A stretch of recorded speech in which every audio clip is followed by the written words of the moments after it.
majority of the projects that I do and what I most recommend for beginners is the Sulky Stick and Stitch Stabilizer or something similar. This is a wash away stabilizer that sticks directly to your project. It's also very effective and my personal favorite way to transfer your embroidery design or personalization to your project. So once your project is complete, you just rinse it away with water and the stabilizer completely dissolves, leaving just your stitches behind. It's inexpensive and it's sold in these 8.5 by 11 sheets. Next, let's talk about how to use this.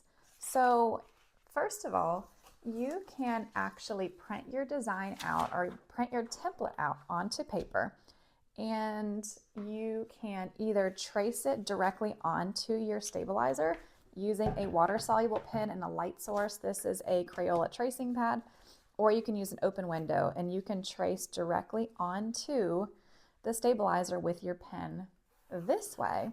Or one of the cool features about the Sulky Stick and Stitch is you can print directly on it from your printer, which is super cool.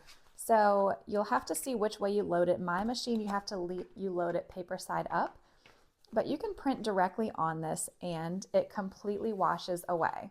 This saves a lot of time tracing, but a word of caution, always test the print and wash away stabilizer before using it on a permanent project. Some printer ink is not washable and it will discolor your project. So before starting something final, test your stabilizer first to make sure that you can use this feature.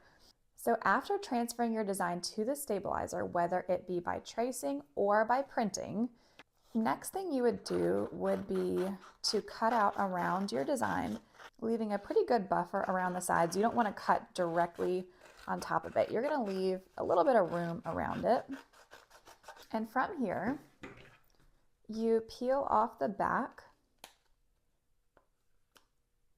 like this, and you would stick this directly onto your project.